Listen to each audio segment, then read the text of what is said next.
Hello दोस्तों, कैसे हैं आप सब। उम्मीद है आप सब बहुत अच्छे होंगे, सेफ होंगे, सुरक्षित होंगे। मैं सुमन जैन स्वागत करती हूँ आप सबका स्टडी विद पीस चैनल पर। जैसा कि आप लोग देख रहे हैं, आज हम साइकोलॉजी में सीडीपी में कॉल्वर का नैतिक विकास का सिद्धांत पढ़ने वाले हैं और हम अब से कोशिश करेंगे कि साइकोलॉजी की सारी क्लासेस लगातार डाल दी जाएं। डेली एक क्लास तो आपको मिलेगी ही मिलेगी। वैसे मैं शॉर्ट डाल रही थी, छोटे छोटे। अगर आपने नहीं देखे हो तो जाके देख लेना। छोटे छोटे शॉर्ट मैंने कुछ डाले हुए हैं, तो प्लीज़ उनको भी देख लिया करो। चलिए, आज हम कॉल्वर का नैतिक विकास का सिद्धांत पढ़ेंगे। जैसा कि आप सब लोग जानते हैं, सीटेट एचटेट दोनों नज़दीक आ रहे हैं और टीचिंग एग्ज़ाम में तो सीडीपी पूछी ही जाती है।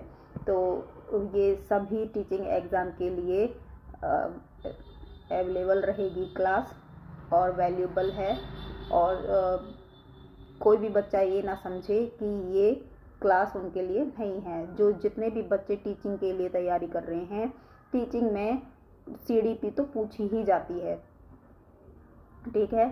तो सीटेट में तो पेडागोजी भी आती है ना, और साइकोलॉजी 30 मार्क्स की आती है। तो साइकोलॉजी तो पढ़ना बहुत ज़रूरी है। साइकोलॉजी को कुछ बच्चों को तो साइकोलॉजी बिल्कुल ही समझ में नहीं आती, तो ये क्लास उन बच्चों के लिए तो बहुत ज़रूरी है, क्योंकि ये क्लास बहुत ही आसान तरीके से समझाई जाएगी, ठीक है। इस चैनल पर बहुत ही आसान तरीके से बच्चों को समझाया जाएगा, और नहीं समझ में आएगा तो दोबारा से समझाया जाएगा, ठीक है। तो चलिए, अब हम अपनी क्लास की तरफ बढ़ चलते हैं। तो आज हम क्या पढ़ेंगे? कॉल्वर का नैतिक विकास का सिद्धांत। अब ये नैतिक विकास क्या होता है? हमने कई तरह के विकास पढ़े, शारीरिक विकास, मानसिक विकास, है ना। तो अब ये नैतिक विकास कौन सी चिड़िया का नाम है? तो नैतिकता का मतलब होता है बच्चे में अच्छे विचारों का विकास करना, यानी अच्छी सोच का विकास करना, ठीक है। तो जैसे कोई बच्चा किसी काम को करते वक्त कुछ सोचता है ना, तो वो उस काम को किस तरीके से करेगा और कौन से लेवल पर वो किस काम को किस सोच से करेगा। तो आज हम इसमें ये सारी चीज़ें पढ़ेंगे, ठीक है। तो सबसे पहले हम जान लेते हैं कि कॉल्वर जी हैं कौन। कॉल्वर जी के बारे में हम जान लेते हैं। ये साइंटिस्ट कहाँ के हैं, कब इनका जन्म हुआ, इन्होंने किसका सिद्धांत दिया। देखिए, इनका जीवन परिचय हम कर लेते हैं आज। तो इनका जन्म कब हुआ? 25 अक्टूबर को 1927 को इनका जन्म हुआ। ब्रॉक्सविले, न्यूयॉर्क, यूएस में हुआ। कहाँ पे हुआ? यूएस। अमेरिका को बोलते हैं यूएस, ठीक है। तो इनका जन्म कहाँ हुआ?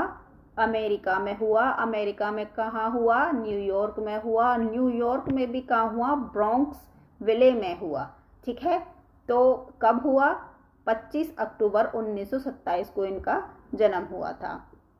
इन्होंने शिक्षा कहाँ से प्राप्त की? इन्होंने अंडोवर अकादमी से स्नातन किया और बाद में शिकागो विश्वविद्यालय से शिक्षा प्राप्त की, ठीक है। कैरियर कहाँ से शुरुआत की इन्होंने येल विश्वविद्यालय, शिकागो विश्वविद्यालय और हार्वर्ड विश्वविद्यालय में प्रोफेसर के रूप में कार्य किया। इन्होंने हार्वर्ड में सेंटर फॉर मॉरल एजुकेशन की स्थापना की। व्यक्तिगत जीवन। ये एक सफल व्यापारी अल्फ्रेड कोहलबर्ग के 4 बच्चों में सबसे छोटे थे। एक युवा के रूप में मर्चेंट मरीन के साथ काम करते हुए यूरोप की यात्रा के दौरान इन्होंने यहूदियों की दुर्दशा से गहरा प्रभाव महसूस किया, जिसने उनके नैतिक विकास के अध्ययन में भूमिका निभाई। ठीक है, यहाँ से उन्हें नैतिक विकास के अध्ययन की प्रेरणा दी। इनकी मृत्यु कब हुई? 17 जनवरी 1987 को मैसाचुसेट्स के बोस्टन में उनका निधन हो गया।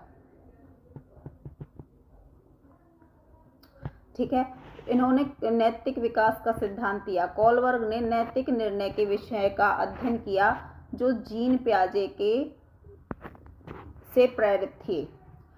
नैतिक विकास का अध्ययन सबसे पहले किसने दिया? जीन पियाजे ने दिया था। इनसे कोलबर्ग से पहले भी पियाजे ने नैतिक विकास का वर्णन किया था। उन्होंने ही नैतिक विकास की सिद्धांत को शुरुआत की थी, लेकिन उन्होंने जब वो बच्चे के स्टेजेस के बारे में लिखने की वजह से उन्होंने इस नैतिक विकास को बीच में ही छोड़ दिया और स्टेजेस पर काम करने लगे। तो उनसे ही प्रेरणा लेकर इन्होंने नैतिक विकास का सिद्धांत बनाया।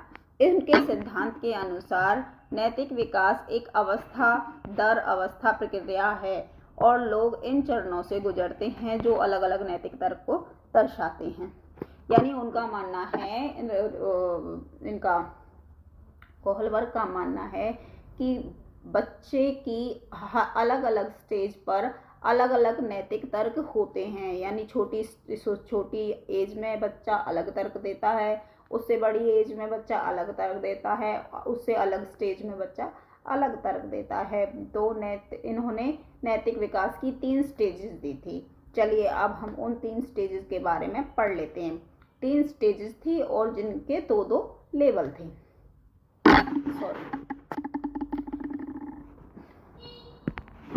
देखो, इसके 3 तो लेवल थे और हर लेवल की एक स्टेज थी। मैं उल्टा बोल गई थी पहले। तो इन्होंने 3 लेवल दिए थे। First pre conventional. देखो हम इसको थोड़ा बड़ा कर लेते हैं। देखो, पहली थी प्री कन्वेंशनल,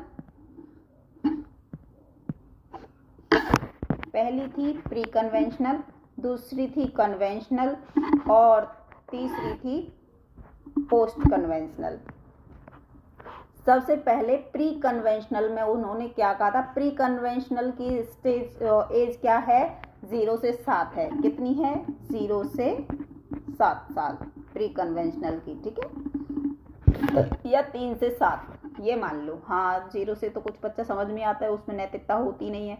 यहाँ नहीं, 3 भी नहीं, यहाँ हम मान लेते हैं 4 से 7। ठीक है, और यहाँ 7 से 10,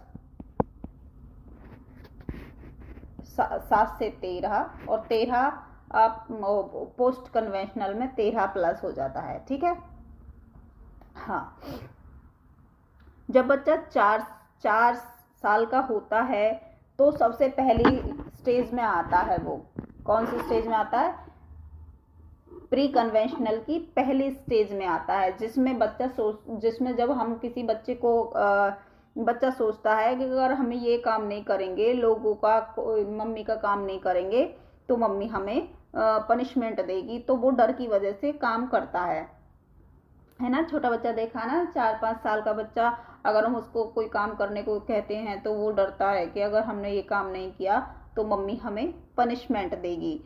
तो वो डर की वजह से, पनिशमेंट की वजह से काम को करता है। तो ये आ जाती है प्री कन्वेंशनल लेवल की फर्स्ट स्टेज। इसमें पनिशमेंट एंड ओरिएंटेशन, दंड और आज्ञाकारिता, बच्चा दूसरों की आज्ञा का पालन करता है इसमें डर की वजह से, है ना। इसमें बाहरी नैतिकता होती है। उसमें वो सोचता है कि अगर मैंने किसी का ये काम नहीं किया तो वो मुझे दंड देगा, किसी की बात नहीं मानी तो वो मुझे दंड देगा। तो इस लेवल में बच्चा डरकर दूसरों की आज्ञा का पालन करता है।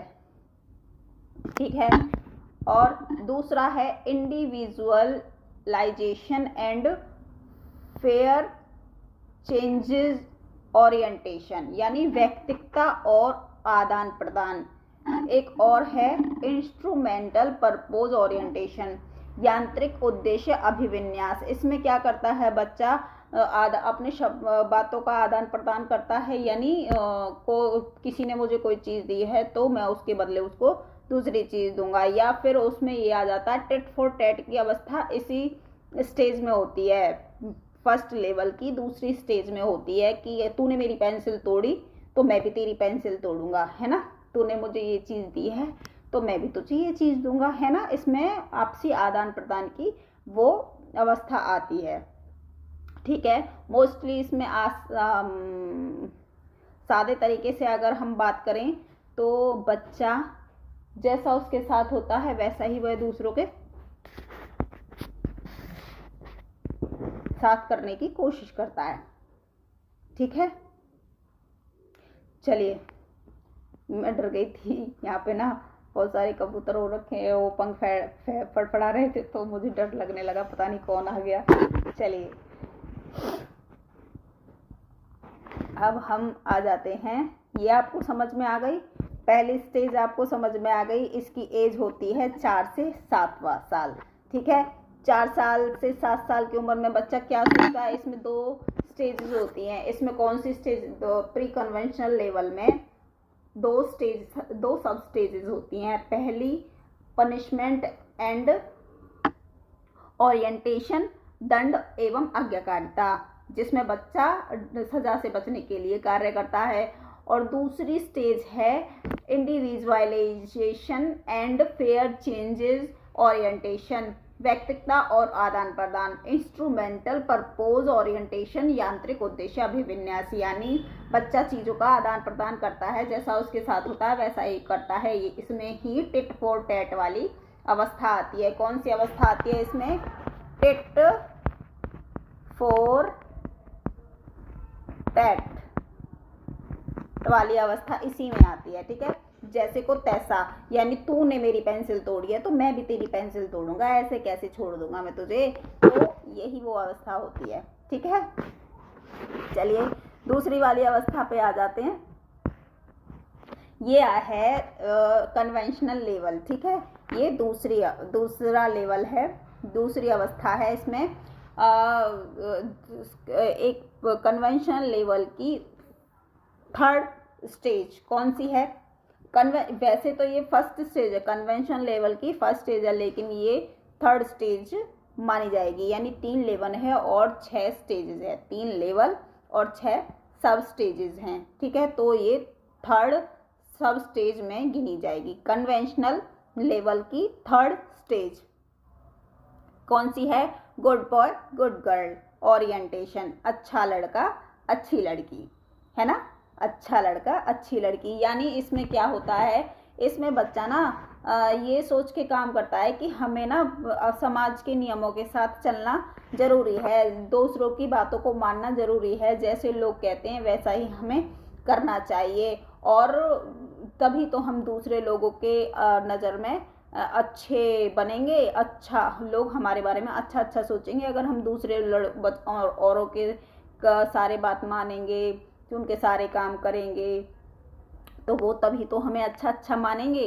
तो इसी एज को गोल्डन एज भी कहा गया है। कौन सी एज को, थर्ड स्टेज को गोल्डन एज भी कहा गया है। ये अवस्था आती है 7 से 13 प्लस में। 7 से ये अवस्था कौन सी एज में आती है, 7 से 13 के बीच में आती है। ये अवस्था 7 से 13 के बीच में आती है, ठीक है। और चौथी क्या है, लॉ एंड सोशल ऑर्डर, यानी कानून और दूसरों के ऑर्डर को मानना, कानून तथा सामाजिक क्रम, यानी जो नियम समाज में जो नियम बनाए गए हैं, इसमें बच्चा सोचता है कि जो नियम समाज में बनाए गए हैं वो समाज के लोगों की भलाई के लिए ही बनाए गए हैं, उन नियमों को हमें मानना चाहिए। तो इस स्टेज में बच्चा, इस अवस्था में बच्चा समाज के नियमों को मानना आवश्यक समझता है और समाज के नियमों के अनुसार ही कार्य करता है।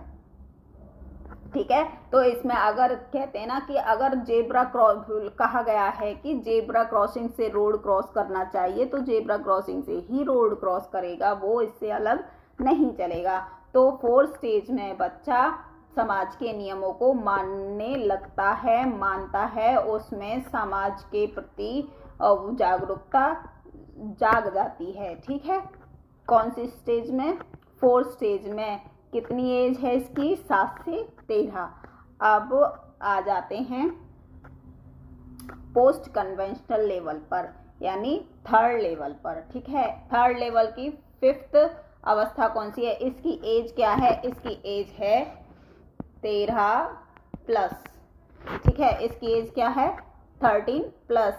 तो 5th स्टेज में बच्चा क्या करता है? इसमें सोशल कॉन्ट्रैक्ट, इंडिविजुअल राइट्स होते हैं, सामाजिक अनुबंधन तथा व्यक्तिगत अधिकार होते हैं।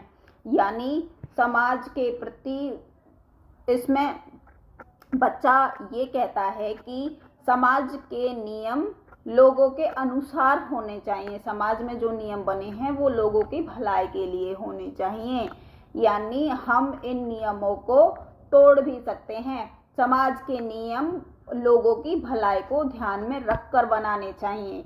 इसमें बच्चा सार्वभौमिक रूप से उसमें डाइवर्जेंट थिंकिंग के रूप में सोचने लगता है, और इसमें डाइवर्जेंट थिंकिंग बच्चे में आ जाती है, और वो कहता है कि सामाजिक कानून ठीक है बनाने चाहिए, सामाजिक नियम बनाने चाहिए, लेकिन लोगों की सुरक्षा और अधिकारों को ध्यान में रख के बनाने चाहिए। इसमें वो कहता है कि अगर कोई इंसान रोड पे चल रहा है और एम्बुलेंस में, रोड पे बहुत ज़्यादा भीड़ है और एक बीमार आदमी एम्बुलेंस में जा रहा है, उसके बचने की कोई उम्मीद नहीं है, उसको तुरंत हॉस्पिटल पहुंचना है, और ट्रैफिक रूल्स हैं और वहाँ पे लाल बत्ती जल जाती है, तो क्या उस जगह उस इंसान को लाल बत्ती के पीले होने पर रुकना चाहिए, या फिर उसे वैसे ही निकल जाना चाहिए, निकल जाने देना चाहिए? तो इसमें बंदा कहता है कि पहले इंसान की भलाई के बारे में सोचना चाहिए, उसके बाद नियमों के बारे में सोचना चाहिए। यानी इंसान को बचाने के लिए अगर नियम तोड़े भी जाएं तो कोई बुराई नहीं है। ठीक है। तो इसमें बच्चा इस तरह से सोचता है। आ गया समझ में? चलिए, अब 6th स्टेज क्या कहती है? 6th स्टेज में आ जाता है यूनिवर्सल प्रिंसिपल, यानी सार्वभौमिक सिद्धांत का विकास वो आ जाता है। तो बच्चे में बाहरी वो आ जाती है कि बच्चा पूरी तरह से अब परिपक्व हो जाता है। वो सोचता है कि बच्चा लोगों की भलाई के लिए, दूसरों के सुख के लिए, दूसरों की सुरक्षा के लिए अगर नियम कानून तोड़े भी जाएं तो कोई उसमें परेशानी नहीं है। उसमें सार्वभौमिक विकास का सिद्धांत आ जाता है, वो उसमें सार्वभौमिकता आ जाती है। सबसे बड़ा लोगों का ध्येय है, सबसे बड़ा लोगों की के बारे में सोचना है, लोगों की अच्छाई है, लोगों के बारे में अच्छा सोचना है, लोगों के बारे में सोचना है, ना कि कानून के नियम के बारे में। अगर लोगों के कानून के नियमों को लोगों की भलाई के लिए तोड़ा भी जाए तो उसमें कोई बुराई नहीं है। और इसमें ये तक आ जाता है कि जो इंसान है वो लोगों की भलाई के लिए खुद को भी कुर्बान कर सकता है। तो इसमें आ जाता है सार्वभौमिक में ये आ जाता है। ठीक है। एक इंसान है वो दूसरों की भलाई के लिए अपनी खुशियों को भी कुर्बान कर सकता है। सार्वभौमिकता में ये आ जाता है और नियमों को तोड़ देता है, बदल देता है। नियमों को बदला भी जा सकता है। ठीक है। सार्वभौमिकता में नियम बदले भी जा सकते हैं। आगे आपको समझ में, आई होप आप सबको ये चार्ट समझ में आ गया होगा। तो चलिए एक बार इसको देख लेते हैं। ये क्या है? पनिशमेंट। देखो इसमें सारा कुछ दिया हुआ है। प्री कन्वेंशनल स्टेज है, इसमें 3 से 7 दिया हुआ है। 3 से 7 आ जाए, 4 से 7 आ जाए, आप उस पर टिक करके आ जाना। ठीक है। Moral reasoning based on reward and punishment. इसमें बच्चा लोगों की आज्ञा इसलिए मानता है ताकि उसको दंड ना मिले। ठीक है, दंड से बचने के लिए वो कार्य करता है, पनिशमेंट से बचने के लिए वो कार्य करता है, सेल्फ इंटरेस्ट से वो कार्य करता है। ठीक है, कन्वेंशनल में क्या होता है, 7 से 13 एज, 7 से 13 आ जाए, 8 से 13 आ जाए तो आप उसको भी टिक लगा सकते हो, उससे कोई फर्क नहीं पड़ता। इसमें क्या है, moral reasoning based on external ethics, तो उस बच्चे में मॉरल यानी नैतिकता होनी चालू हो जाती है, यानी बाहरी नैतिकता का विकास हो जाता है। वह गुड बॉय गुड गर्ल यानी वो दूसरों की नज़र में अच्छा बनने के लिए अच्छे अच्छे कार्य करता है, गुड बॉय एटीट्यूड में रहता है। ठीक है, लॉ एंड ऑर्डर है, समाज के नियमों के अनुसार कार्य करता है और लोगों के गुड बुक्स में रहने के लिए अच्छे अच्छे काम करता है।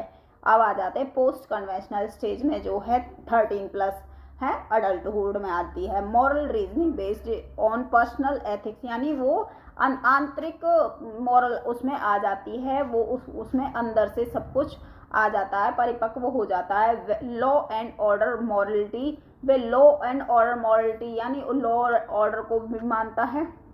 सॉरी, ये तो इसका है, मैं भी क्या कर रही हूँ, सोशल कॉन्ट्रैक्ट, वो समाज के नियमों को तो मानता है लेकिन समाज के नियम लोगों की भलाई के लिए होने चाहिए, वो ये कहता है। ठीक है, और 6th वाली आ जाती है सोशल प्रिंसिपल्स, यानी सार्वभौमिकता आ जाती है, उसमें सार्वभौमिकता आ जाती है और वो इसमें नियम बदले भी जा सकते हैं लोगों की भलाई के लिए, इसमें रूल्स बदले भी जा सकते हैं, प्रिंसिपल्स बदले भी जा सकते हैं। अगर कोई प्रिंसिपल लोगों की भलाई में आड़े आ रहा है तो उसको बदला भी जा सकता है। 6 स्टेज में ये है। ठीक है, चलिए, ये नियम बताता है कि नैतिक सोच व्यक्ति परिणामों, एक मिनट,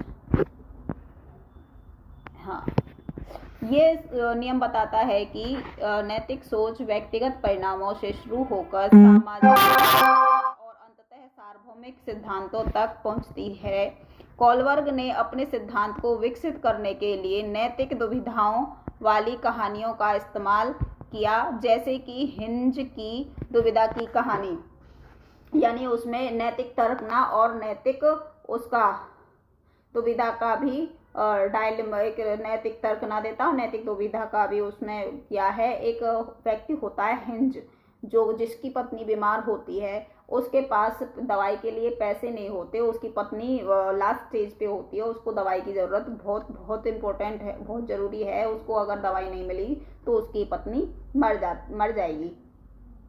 तो वो सोचता है, एक दुकान के वाले के पास जाता है और उससे कहता है कि मेरे पास आधी दवाई के पैसे हैं और आधे पैसे अगर आप बाद में ले लो तो मुझे दवाई दे दो, तो मैं आपको आधे पैसे बाद में दे दूंगा। तो दुकान वाला मुझसे मना कर देता है, तो वो सोचता है कि क्या करूं, पत्नी को बचाना भी ज़रूरी है, अगर दवाई चुरा लूं तो चोरी करना बुरी बात है, अगर चोरी नहीं करूंगा, दवाई नहीं मिली तो मेरी पत्नी भी मर जाएगी। तो वो ये इस दुविधा में रहता है कि वो चोरी करे या ना करे। तो हिंज की इस दुविधा का परिणाम, वो जो दुविधा में है उसको तो कहते हैं नैतिक दुविधा, और जो वो सोचता है ये निर्णय ले लेता है, नहीं नहीं, चोरी करना तो बहुत बुरी बात है, चाहे कुछ भी हो जाए मैं चोरी नहीं करूँगा। तो वो जो निर्णय ले लेता है वो आ जाता है नैतिक तर्कना में। ठीक है, तो यहाँ पे उसने ये किया है। अब ये सारी चीज़ें तो मैंने आप लोगों को पढ़ा दी हैं। नैतिक विकास के स्तर और चरण, पूर्व पारंपरिक, इस स्तर पर नैतिक निर्णय बाहरी परिणामों पर आधारित होते हैं, यानी आज्ञाकारिता और दंड से बचना। बच्चा नियमों का पालन डर से करता है और दंड मिलेगा इस वजह से करता है। दूसरा है स्वार्थ और व्यक्तिगत उद्देश्य, बच्चा सही या गलत का फैसला इस आधार पर करता है कि उसे क्या मिलेगा और क्या फायदा होगा। दूसरा है कन्वेंशनल स्टेज, इस स्तर पर नैतिक तर्क सामाजिक अपेक्षा और नियमों पर आधारित होता है। ठीक है, चलिए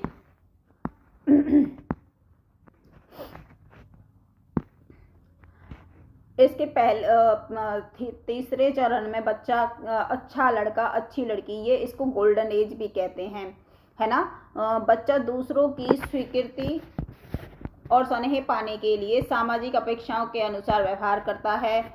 ठीक है, ये डबल आ गया है। चौथे में कानून और सामाजिक व्यवस्था बनाए रखना। बच्चा नियमों और कानूनों का पालन करने का महत्वपूर्ण मानता है और क्योंकि वे समाज को व्यवस्थित रखते हैं। ठीक है, आगे देखो, इसको छोटा कर लेते हैं। हाँ, पश्चिम पारंपरिक यानी पोस्ट कन्वेंशनल यह वह स्तर है जहां नैतिक तर्क व्यक्तिगत मूल्यों और सार्वभौमिक सिद्धांतों पर आधारित होता है। चरण 5 में सामाजिक अनुबंधन। व्यक्ति यह समझता है कि समाज के नियम और कानून लोगों की भलाई के लिए बनाए गए हैं और कुछ स्थितियों में इन्हें बदला भी जा सकता है। ठीक है। 6 सार्वभौमिक। व्यक्ति कुछ सार्वभौमिक सिद्धांतों में विश्वास करता है जैसे न्याय, समानता। इन सिद्धांतों के आधार पर वह निर्णय लेता है भले ही वे सामाजिक नियम या कानून के विरुद्ध हों। यानी यहाँ पे वो समाज के नियमों के विरुद्ध भी जाकर कार्य कर सकता है कि अगर उसे ये लगे कि ये कार्य समाज के और लोगों की भलाई के लिए है तो वो नियमों के विरुद्ध भी जा सकता है। ठीक है, आई होप आप लोगों को ये सारा चैप्टर समझ में आ गया हो। हाँ, इसमें मैंने एक पॉइंट नहीं दिया है, इसमें उसकी कॉलवर्ग जी की आलोचना भी हुई है इस सिद्धांत की। इन्होंने उनकी ही एक कैरोल गिलिगन नामक एक शिष्य थी कॉलवर्ग की, तो उसने कहा है कि इन्होंने कॉलवर्ग जी ने केवल जेंट्स को ही इसमें टारगेट किया है, इन्होंने महिलाओं का तो इसमें कहीं जिक्र भी नहीं किया है। तो इन्होंने बाइसनेस का वो इन पे आलोचना लगाई है कि ये जेंडर वाइज हो गए थे, इसमें इन्होंने महिलाओं को छोड़ दिया और केवल आदमियों के ऊपर ही उन्होंने सब कुछ लागू किया। ठीक है, तो ये इनकी आलोचना रही। तो आप बता देना आपको मेरा पढ़ाया हुआ कैसा लगा। अगर आपको ये चैप्टर समझ में आया तो प्लीज़ लाइक कर देना और वीडियो को शेयर कर देना, और जिन्होंने इस चैनल को सब्सक्राइब नहीं किया है वो सब्सक्राइब कर लेना। और अब मैं कोशिश करूँगी कि एक टॉपिक डेली करवा दिया करूँ, इसका भी साइकोलॉजी का भी। हरियाणा जीके तो मेरा चल ही रहा है डेली का, डेली करा रही हूँ, बहुत कुछ करा दिया उसमें, तो आप उसे भी देख लेना क्योंकि एस्टेट में हरियाणा जी के 10 मार्क्स की आती है और वो 10 कहते हैं ना, पास होने के लिए 1 मार्क्स भी ज़रूरी होता है, तो वो 10 मार्क्स आपके लिए बहुत मोस्ट इम्पोर्टेंट है। तो हरियाणा जी के भी आप जाके देखें। और ये साइकोलॉजी के CDP पार्ट का मैं ये सारा एक टॉपिक डेली अब मोस्ट कोशिश करूँगी कि मैं लेके आऊँ। ठीक है, तो चलिए मिलते हैं अगली क्लास में, तब तक के लिए गुड बाय।